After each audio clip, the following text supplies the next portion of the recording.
कुंभ राशि वाले बंधुओं, स्वागत है आप सभी का मंथन भिंड यूट्यूब चैनल में। तो कुंभ राशि वालों, जरा ध्यान से सुनिए। अगले 3 से 5 दिनों में खतरे की घंटी बजने वाली है। बुरा समय आने वाला है। नकारात्मक घटनाएं घटित होने वाली हैं। कुछ बहुत बड़े लॉस, बहुत बड़ी हानि होने वाली है। 3 प्रकार की प्रबल संभावनाएं बन रही हैं। पहली संभावना यह है कि आप स्वयं अपने हाथों से अपने जीवन में अनिष्टकारी घटना को लेकर आएंगे। दूसरी संभावना यह बन रही है कि कोई ऐसा व्यक्ति आपके जीवन में है या आ जाएगा जो आपके विनाश का कारक बनेगा। और तीसरी संभावना यह होगी कि प्रकृति के द्वारा आपके लिए किसी नियत स्थान पर नियत घटना के घटित होने का आसार है, जो कि आपके जीवन के लिए अनिष्टकारी होगी, जैसे कोई दुर्घटना। अब ये 3 घटनाओं को विस्तार से समझना है। साथ ही साथ ग्रह दशाओं को समझते हुए जो हमने सटीक भविष्यवाणियां आकलनों पर आधारित हैं, आपके लिए की हैं, इन्हें समझना होगा, क्योंकि इनमें अच्छी बुरी सभी बातें बताई जा रही हैं। इन्हें समझना होगा। इसी के साथ साथ छोटे छोटे उपाय, छोटी छोटी क्रियाएं हैं जिन्हें आपको लगातार करना होगा। और कुछ ग्रहों के सुधार के नियम भी जीवन में उतारने होंगे, यानी आचरणों में भी परिवर्तन लाने होंगे। इन सब क्रियाओं को यदि आप मानकर चलते हैं, सारी बातों का अनुसरण अच्छी तरह से करके चलते हैं, तो 100% बुरा समय आएगा तो जरूर, लेकिन आपका कुछ बिगाड़ नहीं पाएगा, आपको छू कर चला जाएगा। समझ रहे हैं आप हमारी बात? समय को टाला नहीं जा सकता, घटनाओं को टाला नहीं जा सकता, परंतु उनकी तीव्रता को कमजोर किया जा सकता है। यही ज्योतिष की उपायों की खूबसूरती है। ठीक है, जैसे कि मार्कंडेय ऋषि की बात करें तो अल्पायु थे वो, पहले ही बता दिया गया था ज्योतिषियों के द्वारा। 5 वर्ष की आयु थी उनकी। तो जब 5 वर्ष पूर्ण हुए तो यमराज उन्हें लेने अवश्य आए। उन्होंने यमपास उनके लिए फेंका भी, परंतु उन्हें ले जा नहीं पाए, उनकी मृत्यु नहीं हुई, क्योंकि भोले बाबा का आशीर्वाद था, उनकी शरणागति थे। तो इस वजह से घटना हुई तो, परंतु वह घटना उनके लिए विफल रही, उन्हें छू कर चली गई। ऐसा ही कुछ आपके साथ हो जाएगा यदि आप इस कार्यक्रम को अंत तक देखेंगे। जी हाँ, साँच को आँच क्या, प्रत्यक्ष को प्रमाण क्या, बस कार्यक्रम अंत तक देखिए। सारी बातों को जीवन में उतार लीजिए, आचरणों में लेकर आइए। उसके बाद आपकी रक्षक स्वयं महामाई होंगी। आपकी रक्षक आपकी तीव्र बुद्धि होगी, आपका विवेक, आपका बल होगा, और आपकी खुद की चेतना इतनी जागृत होगी कि आप भले बुरे का ज्ञान ले पाएंगे और बच पाएंगे। याद रखना कि इंसान जब भी दुखी होता है तो उसका कारण निश्चित तौर पर बाहर के कई घटक हो सकते हैं। किसी ने धोखा दे दिया, किसी ने फ्रॉड कर दिया, पैसे का लॉस, ये वो 50 बातें हो सकती हैं, परंतु कहीं ना कहीं उस इंसान के दुखों का कारण वो स्वयं भी होता ही है, उसके द्वारा लिए गए गलत निर्णय। जी हाँ, गलत इंसान पर भरोसा कर लिया, गलत व्यक्ति से प्रेम कर लिया, गलत व्यक्ति से विवाह कर लिया। जी हाँ, ऐसी ऐसी कुंडलियां हमारे पास आती हैं कि गुरुजी, हमें तो पहले शक था इस इंसान के ऊपर, हमसे बहुत सारे लोगों ने मना भी किया कि इससे शादी ना करो, लेकिन पता नहीं क्यों हम इसके प्रेम में इतना पागल हो गए कि हमने इससे शादी कर ली, और आज पता चला कि इसके तो 10-10 अफेयर चल रहे हैं। अब हम कैसे जीवन गुजारे इसके साथ? ये तो हमको प्रताड़ित करता है, प्रेम की हमारी इज्जत ही नहीं करता। देखो, खुद ही गलत फैसला लिया, अब खुद ही फंस गए। अब बोले कि हमको वो दुखी कर रहा है, वो हमको परेशान कर रहा है, तो वो थोड़े ही परेशान कर रहा है, परेशान तो आपने स्वयं को कर लिया। यानी आपकी खुद की बुद्धि, आपका विवेक, आपके गलत निर्णय ही आपको फंसा देते हैं। यहीं पर सबसे बड़ा रोल शुरू होता है ज्योतिष का, सबसे बड़ा रोल शुरू होता है गुरुओं का, मार्गदर्शकों का। इसीलिए तो हमारे शास्त्रों में, हमारे हिंदू धर्म में, सनातनी परंपरा में गुरु को ब्रह्मा विष्णु महेश के समतुल्य माना गया है। क्यों? क्योंकि गुरु यदि अच्छा हो, गुरु के शरण में आप चले जाएं, तो आपका कोई बाल विवाह का नहीं कर सकता। यही बात तो हम आपको समझाने का प्रयास कर रहे हैं। कार्यक्रम को अंत तक जरूर देखना। जो बातें, जो सूत्र, जो कड़ियां आपको हम देने जा रहे हैं, उन्हें जीवन में उतार कर देख लेना। कोई आपका कुछ चला तो नहीं जाएगा। बस महामाई ने चाहा और आपका यदि भाव प्रबल रहा और सुंदर रहा, शुद्ध रहा, तो कुछ ना कुछ आपको मिल ही जाएगा। ठीक है, तो उम्मीद करते हैं सारी बातें आप समझ रहे हैं। महामाई के प्रति मन में भाव प्रकट करिए, क्योंकि देखो, हमारा तो जीवन माई से ही चल रहा है, और हम अपनी व्यक्तिगत बात कर रहे हैं। वैसे तो ऐसे ये ब्रह्मांड और ऐसे अनंत कोटि ब्रह्मांड महामाई की पलकों में समाये हैं। ठीक है, तो ना जाने क्या क्या उनसे चल रहा है, हमारी तुच्छ बुद्धि ये ना समझ पाएगी, लेकिन हम खुद उनसे चलते हैं, ये हम जानते हैं। तो हम तो महामाई का नाम लिए बिना कार्यक्रम शुरू नहीं करेंगे। आपसे भी यही कहेंगे कि महामाई के दर्शन करिए, और प्रेम के साथ कमेंट में लिखिए, जय मां भद्रकाली कृपा करो। इसी के साथ साथ ये भी लिखिए कि हे मां, हे महामाई, मैं भी आपके परिवार का हिस्सा हूं। माई के परिवार का हिस्सा बन जाइए, ये अवसर खुद चलकर आपके पास आया है, वरना यदि माई ना चाहें तो कोई उनका नाम भी नहीं ले सकता। ठीक है, जुड़ना तो बहुत दूर की बात है। छोटी सी सूचना हर कार्यक्रम में दे रहे हैं, फिर दे रहे हैं क्योंकि आपके लिए ही है ये सूचना। श्री यंत्र विशेष लक्ष्मी जी का वाहन होता है, उनकी ऊर्जा को संग्रहित करता है, अपने साथ लेकर चलता है। अगर अच्छी तरह से सिद्ध हो जाए, जागृत हो जाए, अभिमंत्रित हो जाए तो यह लक्ष्मी का, धन का अंबार लगा सकता है। याद रखना कि जब बात लक्ष्मी की होती है तो केवल पैसे की बात नहीं हो रही, पैसा तो कागज है, सिक्के तो धातु है, उसकी बात नहीं हो रही है। यहां पर बात हो रही है अष्टलक्ष्मी की, यानी कि सभी दिशाओं से सुख समृद्धि आने की, प्रेम आने की, विश्वास आने की, शांति की और उन्नति की। ठीक है, भले ही पैसा कम हो, है ना, लेकिन सुख चैन होना चाहिए। रोटी सूखी हो, घी चुपड़ी ना हो, मक्खन बटर लगा ना हो, लेकिन वो सूखी रोटी प्रेम से मिले, भाव से मिले। ये नहीं कि उस रोटी तो बहुत अच्छी है, उस पे घी बटर खूब लगा, लेकिन 50 बातें और मिल रही, ताने मिल रहे हैं, झगड़ा हो जाता, खाना खाने बैठे इधर कलेश हो गया, तो कैसे बात बनेगी? भले ही करोड़ों की दौलत बनी रहे, सुख नहीं रहेगा। तो जो सुख है, जहां जहां प्रेम है, जहां मुस्कुराहट है, जब विश्वास है, वही लक्ष्मी है? समझ रहे हैं आप हमारी बात?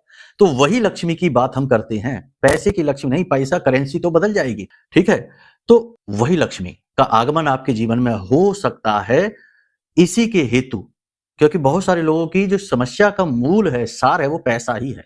हम कुंडलियों में देखते हैं, लोगों की सुनते हैं, लोग बोलते हैं। तो श्री यंत्र जागृत की प्रक्रिया लगातार चल रही है, निर्बाध रूप से चल रही है ये क्रिया। और शिवरात्रि के बाद से श्री यंत्र भेजे जाने शुरू कर दिए जाएंगे, जितने भी हैं, लिमिटेड हैं, बहुत ही कम संख्या में जागृत किए जा रहे हैं, क्योंकि इन्हें ढेरों की संख्या में नहीं किया जा सकता जागृत, मेहनत लगती है, क्रिया लंबी होती है। दूसरा, ये कितनी संख्या है, कैसा है, क्या है, ये ना दिखा सकते हैं ना बता सकते हैं, क्योंकि यहां बाध्यता है, मर्यादा है, ठीक है, और इसका उल्लंघन नहीं कर सकते। तो अगर आपको चाहिए तो आप वीडियो में नंबर है, इन पर फोन कर लेना, आपके घर पहुंचा दिया जाएगा, आपको प्राप्त हो जाएगा। क्या विधि विधान है, क्या दक्षिणा है, क्या नियम है, कैसे उसे अपने घर में प्रयोग करना है, कहाँ रखना है, क्या करना क्या नहीं करना, सब कुछ आपको बताया जाएगा। ठीक है, तो नंबर जो है ना, उन पर आप फोन करिए, आपके लिए ही वो नंबर जारी किए गए हैं। ठीक है, अब चलिए अपने मूल विषय को शुरू करते हैं। इधर उधर की बातें नहीं, बिल्कुल पॉइंट टू पॉइंट बात करेंगे। ठीक है, जय माई की। बंधुओं, ज्योतिष और तंत्र विद्या के क्षेत्र में आचार्य अमित एक जाना माना नाम है। पूज्य गुरुदेव के साधनाओं और ज्योतिष विद्या के अनुभव बेहद दिव्य है। जी हाँ, पूज्य गुरुदेव ने जिसकी भी कुंडली का विश्लेषण किया और कुंडली के अनुसार उसे सटीक उपाय व महामाई माँ बगलामुखी की विशेष कृपा दी, उसके जीवन में सकारात्मक बदलाव तो आए ही है। फिर चाहे समस्या कितनी ही कठिन क्यों ना हो, समाधान तो अवश्य हुआ है। अब ऐसे में यदि आप भी अपने जीवन की किसी बड़ी समस्या से जूझ रहे हैं, जैसे कि कर्जा बढ़ता ही जा रहा है, काम धंधा और व्यापार सब रुक चुका है, रिश्ते नातों में तनाव हद से ज्यादा बढ़ गया है, पूरा जीवन ही नकारात्मकताओं से भर गया है, तो ऐसे में यही सही समय है जब आप श्रेष्ठ गुरु से मार्गदर्शन प्राप्त करें और जीवन के अंधकार को समाप्त कर दिव्य प्रकाश की ओर कदम बढ़ाएं। वीडियो में दिए गए नंबरों पर तुरंत संपर्क करिए और अपनी कुंडली का विश्लेषण व समाधान पूज्य गुरुदेव के द्वारा करवा लीजिए। देर ना करें, आपके देवी देवताओं के आशीर्वाद से ये मौका खुद चलकर आपके पास आया है, इसे गंवाना नहीं है। अभी फोन करें और गुरुदेव से मार्गदर्शन प्राप्त करें। महामाई आपका कल्याण करें। धन्यवाद। चंद्रमा अपनी मारक राशि में गोचर कर रहे हैं। ठीक है, मारक राशि यानी कि अष्टम राशि में चंद्रमा जब जाता है, नीच का हो जाता है, मारक हो जाता है, और जब चंद्रमा खराब है तो समझो कि बहुत सारी चीजें खराब हो जाएंगी, खास तौर से तब जब मंगल बद का बैठा हो। जी हाँ, बुध और शुक्र के साथ मंगल बद हो जाता है। साथ नहीं, जब बुध और शुक्र मिलते हैं कहीं पर भी कुंडली में, तो मंगल चाहे जहां बैठा हो कुंडली में, जैसे कि अभी दशम में बैठा है, तो ये मारक हो जाता है, बद का हो जाता है। ठीक है, मंगल हुआ बद, चंद्रमा हुआ मारक, और राहु के साथ त्रिग्रही योग में बैठे हैं बुध और शुक्र। अब देखिए यहां पर क्या होगा। मूल तौर पर 3 बातें होंगी। पहली चीज, आकस्मिक दुर्घटना, अचानक से कोई बुरी घटना, अचानक से कोई बुरी सूचना, कोई चोरी हो सकती है, कुछ सामान खो सकता है, कीमती सामान खो सकता है, पेपर, जरूरी कागजात जो डॉक्यूमेंट होते हैं वो खो सकते हैं, गलत डॉक्यूमेंट पर आप साइन कर सकते हैं, सिग्नेचर, हस्ताक्षर सोच समझ के करना, काले नीले रंगों को अवॉइड करना, काले नीले रंगों को नहीं पहनना है, इनसे थोड़ा दूर रहना है, और डॉक्यूमेंट सोच समझकर साइन करना है, चीजों को संभाल कर रखना है, खास तौर से इलेक्ट्रॉनिक चीजें और कीमती चीजें संभाल कर रखना है। किसी को भी इन चीजों को देना नहीं है, इलेक्ट्रॉनिक चीजों को और कीमती चीजों को, न तो प्रयोग के लिए, न ही उपहार के तौर पर। किसी को भी नहीं देना है, ठीक है। इसी के साथ साथ निर्णय गलत हो सकता है। अब निर्णय गलत कैसे? 3 कंडीशन है। जल्दबाजी में कोई निर्णय, किसी ने कोई योजना, कोई स्कीम बताई और जल्दबाजी में फैसला ले लिया, पैसा इन्वेस्ट कर लिया, जल्दबाजी में निर्णय लिया, गलत फैसला हो जाएगा। अब दूसरी स्थिति यह है कि नशे में, जी हाँ, कुछ लोगों के लिए है ये, देखो सभी तो नहीं, हाँ हम जानते हैं, नशे में आकर गलत फैसला लेना। जी हाँ, ये भी है, क्योंकि राहु नशे कराता है, कराएगा ही। तो नशे में आकर, यानी होश में ही नहीं है और गलत फैसला ले लिया, अब उसकी कीमत चुका रही है। किसी गलत व्यक्ति को पैसा दे दिया, गलत व्यक्ति के साथ एग्रीमेंट कर लिया, गलत जगह पर साइन कर दिया, ये चीजें होंगी, ठीक है। इसी के साथ साथ भावनाओं में बहकर किसी ने बहुत अच्छी तरीके से आपके आपके आसपास वातावरण निर्मित किया है ना। साधारण बोलचाल की भाषा में कह दे तो जैसे फील्डिंग लगाई, लंबे समय से आपको अपनी बातों में बहला रहा है, इमोशनल बना रहा है, अब आपसे कुछ हथियाएगा, कुछ आपका लेगा, तो गलत फैसला आप कर सकते हैं। तो कहने का मतलब यह है कि 3 चीजें हैं, गलत फैसला आप कर सकते हो, इसके लिए आप अलर्ट रहिए। तो अब ऐसे में क्या करें? सोच समझकर फैसला लेना, तुरंत झटपट से कोई भी काम के लिए हाँ नहीं बोलना है, टाइम अपना पूरा लेना है, ठीक है ना। इस चीज का आप ध्यान रखिए। दूसरी चीज, वाहन संभलकर चलाइए, ये दुर्घटना का समय है, दुर्घटना का योग है। ऐसे में अगले 3 से 5 दिनों में दुर्घटना होगी, बचकर रहना। अब हमने अपने एक और कार्यक्रम में कहा था, एक छोटी सी विषय बता देते हैं बीच बीच में, जरूरी होता है जागृति के लिए। तो हमने अपने किसी कार्यक्रम में कहा था दुर्घटना हो सकती है अगले 3 से 5 दिनों में। तो 3 से 5 दिन का समय गुजर गया। एक श्रीमान थे, उनका हमारे पास कमेंट आया, बोले गुरुजी 3 से 5 दिन गुजर गए, दुर्घटना तो नहीं हुई। तो हमने उन्हें कहा, तो अच्छी ही बात है दुर्घटना नहीं हुई, अगर हो जाती तो क्या ये अच्छी बात थी? आपके देवी देवता आपके साथ हैं। अब जब यहाँ पर हम कोई बात बता रहे हैं तो ये बता रहे हैं आज के ग्रह गोचरों के आधार पर। लेकिन अगर आपकी जन्म पत्री में जो देव ग्रह हैं उनकी स्थिति अच्छी है, प्रबल है और लग्न आपका मजबूत है, खास तौर से दुर्घटनाओं के लिए, बीमारियों के लिए, हादसे के लिए लग्न को देखना जरूरी है। लग्न मजबूत है, प्रबल है, तो बच सकते हो। दुर्घटना हो सकता है थोड़ी बहुत, हो सकता है थोड़ा बहुत चोट लगे, हो सकता है दुर्घटना आपके बगल से हो जाए, आप जा रहे हैं और आपस में 2 लोग टकरा जाएं, वो दुर्घटना आपके पास आनी थी लेकिन आपके पास ना आकर उधर चली गई। तो ये इस तरीके के कॉम्बिनेशंस बनते हैं। बहुत सारी चीजें हैं, आप समझ भी नहीं पाएंगे और चीजें होकर चली जाएंगी। तो अब जब हम कोई बात कहते हैं तो इस बात को ना सोचिए कि ये पत्थर की लकीर है, अब तो होगा ही, डर डर के जिएंगे। जीना पड़ेगा, डर के नहीं जीना है, सतर्क होकर जीना है, ठीक है ना। डरने में और सतर्क होने में अंतर है, इस चीज का आप ध्यान रखिए। सतर्क हो जाइए जब हम कहते हैं कि दुर्घटना, वाहन रात्रि के समय न चलाइए, किसी और का वाहन न चलाइए, अपना वाहन किसी और को न दीजिए, तेज गति में न चलाइए, लापरवाही के साथ न चलाइए और अपने वाहन को अच्छी तरीके से चेक कर लीजिए, कहीं उसमें कोई कमी ना हो। बस इतनी सी चीजें करनी है और बच जाएंगे आप। कोई ऐसा थोड़ी है कि नहीं ये बात तो निश्चित ही है, लिख दिया गया है, ऐसा कुछ भी नहीं है। तो डरना नहीं है और व्यंग नहीं करना है, अनाप शनाप उल्टे सीधे, है ना। कुतर्कों से बचिए। ये संसार कुतर्कियों ने ही भ्रष्ट किया है, बाकी विश्वासियों ने तो मुक्ति प्राप्त कर ली है। रामकृष्ण परमहंस को मां काली पर विश्वास था, तभी तो उनकी साधना की, पूजा की और माई प्रकट हो गई उनके लिए। अब वो भी कुतर्क करते कि माई किस पे आएंगी, गाड़ी पे आएंगी, 4 पहिए की गाड़ी पे आएंगी, 2 पहिए के वाहन पे आएंगी, कि हवाई जहाज पे आएंगी, कि हेलीकॉप्टर पे आएंगी। कुतर्क करते तो कुतर्क ही करते रह जाते, मुक्त ना होते, परमहंस ना होते। ठीक है, समझ में आ रही है बात। यहाँ पर 1-2 चीज और है, इनका आप विशेष ध्यान रखिए। बनते हुए काम आपके बिगड़ेंगे, नजर आपको लगेगी, आपकी खुशियां दुख में, तकलीफ में बदल सकती हैं।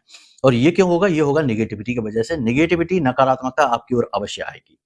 चंद्रमा खराब हो जाता है, शुक्र राहु के साथ हो जाता है, 100% नेगेटिविटी जीवन में आती है। ये तंत्र मंत्र के लिए बिल्कुल सटीक समय है। जो तंत्र मंत्र करते हैं, ऐसी क्रियाएं करते हैं, उल्टी सीधे विचार कर्म करते हैं, उन्हें ये सब पता रहता है, तो वो इस समय पर करेंगे और आपके लिए ये खतरनाक स्थिति है। तो संभल कर रहना है। आपको क्या करना है? आपको इस समय पर अपनी नजर उतरवानी है, किसी से हेल्प ले लीजिए, कोई आपके परिवार में हो। बहुत ही सरल तरीका है। वैसे बहुत सारे तरीके होते हैं इसको करने के, नजर उतारने के, लेकिन हम आपको बता देते हैं, बहुत ही सरल तरीका है। एक कपूरी पान ले लो, ठीक है ना। बाजार में जाना, पान की जो दुकान है वहां से लेना, एक पान आता है, कपूरी पान कहते हैं इसको। इस कपूरी पान को आप ले लो। कपूरी पान के ऊपर आपको कपूर रखना है, थोड़ा सा भीमसनी कपूर रखना है, थोड़ी सी पीली सरसों रखनी है, 1 लौंग का जोड़ा रखना है, 4 काली मिर्च के दाने रखने हैं और इस कपूरी पान को, आपको कपूर को जला देना है, ठीक है। जलाने के बाद इसे अपने ऊपर से उल्टा उसारना है, यानी माथे से स्पर्श करते हुए पैरों तक, इस तरह, ऐसे ऊपर से, सिर से नहीं घुमाना, ऐसे घुमाना है, ठीक है। आपके पूरे ऑरा को क्लीन करना है। पूरे ऊर्जा क्षेत्र को साफ करना है, यही नजर उतारना होता है। तो ऐसे करके इसको घुमाना है 7 बार और इसे ले जाकर घर के बाहर, दहलीज के बाहर आप रख देना, ठीक है ना? बस आपकी नजर उतर गई है। नजर यदि आपको लगी हुई है तो उसमें बड़ी तेज आवाजें आएंगी, चट चट चट की आवाजें आएंगी, चटकेगा वो, कहने का मतलब ये है कपूरी पान, ठीक है? और यदि उसमें से आवाजें नहीं आती हैं तो समझो कि ठीक है, थोड़ी बहुत आवाजें आती हैं तो समझो ठीक है। ये नजर उतारने की क्रिया आपको अगले 3 से 5 दिनों में कम से कम 2 से 3 बार जरूर कर लेना। इससे आपके काम बनने शुरू हो जाएंगे, बहुत सारे काम बनेंगे आपके, ठीक है ना? ये क्रिया आप जरूर कर लीजिए। दूसरी सबसे बड़ी बात कि किसी पर भी अंधविश्वास नहीं करना है, अनावश्यक प्रेम प्रलोभनों में नहीं पड़ना है, क्योंकि वासनाएं जागृत होंगी, मन में काम भाव जागृत होगा, प्रेम आतुर होगे तो किसी की ओर आकर्षित होगे। तो इसमें आपको अपनी बुद्धि को बीच में जरूर लेकर आना है, विवेक को जागृत रखना है, ठीक है? चल रहे प्रेम संबंधों में भी तनाव हो सकता है, नकारात्मकता हो सकती है, अविश्वास उत्पन्न हो सकता है, दाम्पत्य जीवन में भी थोड़ी बहुत खटास आ सकती है। आपको ऐसा लग सकता है जैसे कि आपका जीवन साथी आपके साथ कुतर्क कर रहा है, बहस कर रहा है, आपकी बात सुन नहीं रहा है, नेगेटिविटी आपको फील हो रही है। तो ऐसी स्थिति आपके साथ उत्पन्न हो सकती है। अब यहाँ पर जितनी चीजें हैं, सभी की सभी अभी तक नेगेटिव, कुछ पॉजिटिव चीजें भी होंगी। सबसे बड़ी पॉजिटिव चीज ये होगी कि आप अपने मन में गहरी आध्यात्मिकता का अनुभव करेंगे, पूजा पाठ की ओर आपका रुझान बढ़ेगा, मंदिर आप रोज जा सकते हो, कथा प्रवचन आदि सुन सकते हो, भजन सुन सकते हो, भजन गुनगुना सकते हो। ये चीजें आपके मन में होंगी, यानी कि गहरी धार्मिकता का भाव आपके मन में उत्पन्न होगा। दूसरा कि किसी विशेष प्रकार की गुप्त साधनाएं भी आप कर सकते हो, किसी गुरु की सहायता लेकर, साधना लेकर मंत्र कर सकते हो, उच्चारण कर सकते हो, गुप्त साधनाएं और विशेष प्रकार के उपाय टोटके कर सकते हो। ये समय है जिसमें कि करना चाहिए आपको। जी हाँ, इस समय और काल से लेकर शिवरात्रि तक किसी विशेष प्रकार की साधना आप कर लीजिए, महाशिवरात्रि जो आ रही है, तब तक आप कर लीजिए, कार्य आपके बन जाएंगे बिगड़े से बिगड़े, ठीक है? कुछ चीजों का ध्यान रखिए, जैसे कि दूषित जगहों पर नहीं जाना है, जैसे कि कुछ जगह जहाँ की मांसाहार हो रहा है, शराब पी जा रही है, व्यसन वाले कार्य हो रहे हैं, किसी जगह गंदगी बहुत पड़ी हुई है, ऐसी जगह पर आपको नहीं जाना है, या फिर कहीं पर गंदी चीजें बेची जाती हैं, जैसे कि मांस वगैरह है, दुनिया भर की उल्टी सीधी चीजें हैं, बेची जाती हैं, ऐसी जगहों पर आपको नहीं जाना है।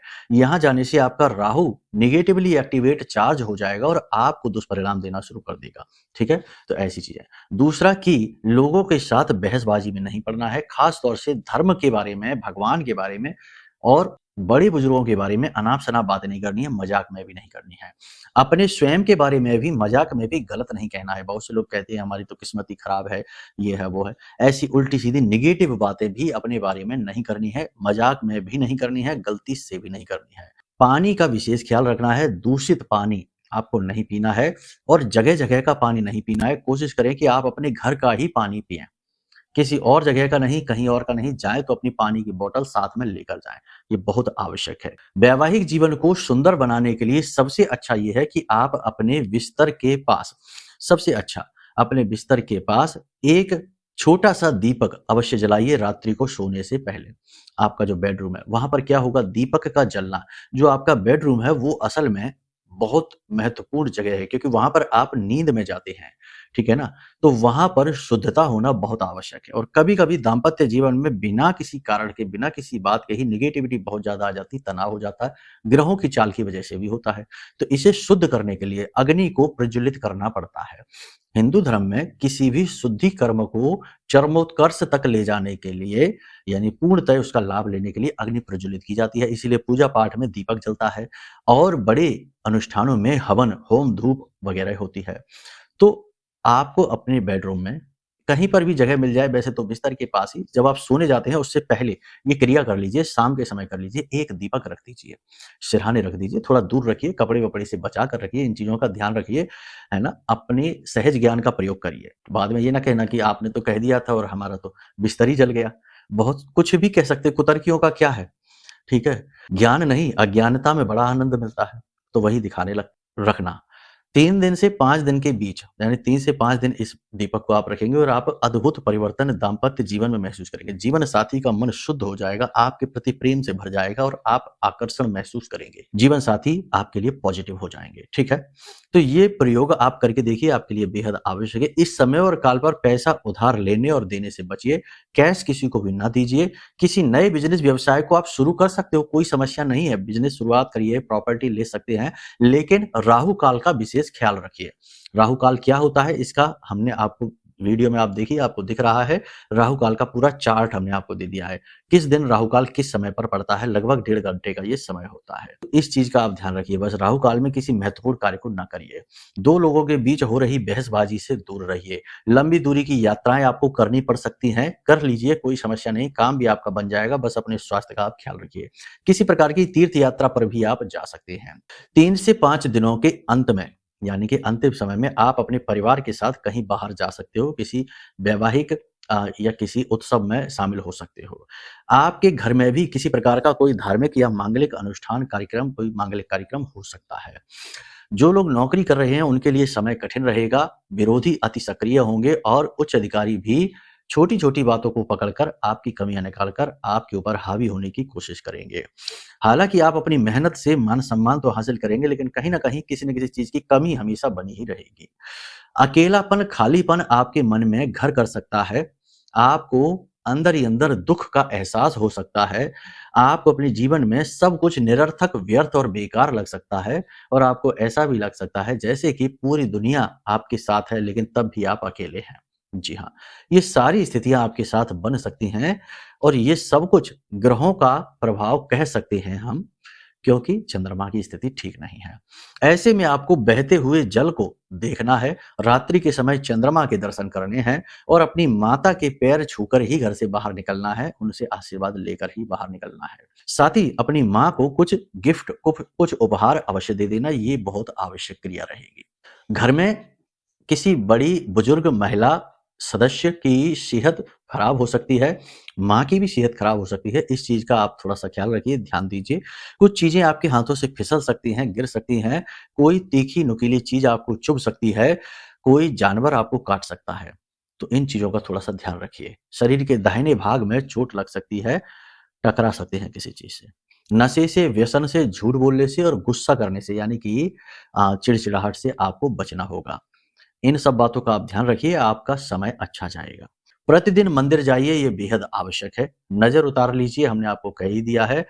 अगर आपको तब भी निगेटिविटी महसूस होती है, क्योंकि हो सकता है कि आपकी जन्म पत्री में कोई पाप ग्रह योग बना हो, क्योंकि जन्म पत्री में यदि कोई पाप ग्रह योग बना है, जैसे कि गुरु चांडाल है, मंगल अंगारक है, शनि पिशाच है और यदि कोई पितृदोष है ग्रह विशेष से, तो ये समय आपके लिए बड़ा कठिन रहने वाला है।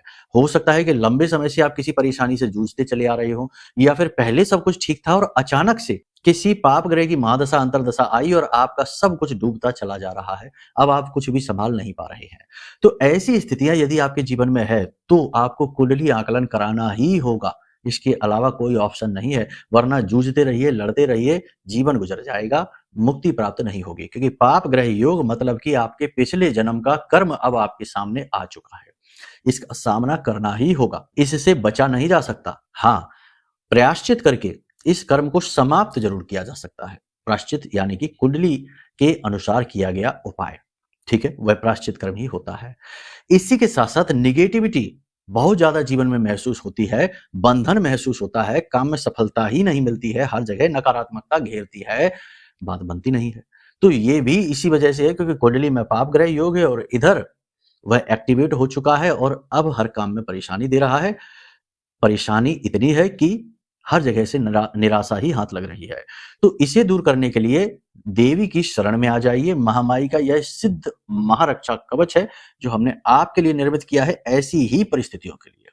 तो सबसे बेस्ट ये रहेगा कि कुंडली आकलन कराइए और यह महारक्षा कवच मंगवा लीजिए। कवच यानी आपकी सुरक्षा, आपकी ढाल, और ये कोई ऐसा वैसा कवच नहीं है, अष्ट महाविद्या का है, माँ बगलामुखी के सबसे शक्तिशाली मंत्र से जागृत है, अभिमंत्रित है। इसे मंगा लीजिए और आपका उद्धार हो जाएगा, कल्याण हो जाएगा। ठीक है, अब इस समय और काल पर आपके लिए सर्वश्रेष्ठ उपाय क्या है? अपनी सुरक्षा करिए, शांत रहिए, मौन रहिए, कम बोलिए, एकांकी रहिए, स्वास्थ्य का ख्याल रखिए और भले बुरे का ज्ञान रखते हुए लोगों के साथ चर्चा करिए और फैसले लीजिए, जल्दबाजी में फैसले ना लीजिए, ठीक है? सबसे बड़ा उपाय है कि एक काले रंग का कपड़ा लीजिए छोटा-सा, उसमें काली हल्दी की 1 गाँठ, 1 लौंग का जोड़ा, 4 काली मिर्च के दाने और थोड़ा-सा भीमसेनी कपूर रख लीजिए और इस पोटली को काले धागे से लपेट कर कपड़े को पोटली का रूप ले लीजिए और इसे अपनी जेब में रखिए। प्रतिदिन का है ये, प्रतिदिन करना होगा। आप इस पोटली को अपनी जेब में रख कर और जाइए, घर से बाहर निकलिए जब भी आप कोई महत्वपूर्ण कार्य करने के लिए निकलें। जैसे कि आप ऑफ़िस जा रहे हैं या फिर आप अपने बिज़नेस व्यापार में जा रहे हैं, कहीं किसी महत्वपूर्ण जगह पर जा रहे हैं, तो आपको क्या करना है, इस पोटली को अपनी जेब में रखना है और जब आप अपने घर में वापस आएँ शाम के समय, तो इस पोटली को अपने बाएँ कंधे से पीछे की ओर फेंक दीजिए। कोई आपको देख ना पाए, थोड़ा वातावरण को, समय काल को देखकर ये कार्य करना। ऐसा करने से कोई आपका बाल भी बांका नहीं कर पाएगा और भयंकर से भयंकर नेगेटिविटी भी आपका कुछ बिगाड़ नहीं पाएगी और ग्रह दशाओं के भी नकारात्मक परिणाम आपको प्राप्त नहीं होंगे, काम आपके बनेंगे, ठीक है? तो इन क्रियाओं को आप करिए और आपका समय और काल शुभ समय में परिवर्तित हो जाएगा, महामाई की कृपा से, आशीर्वाद से।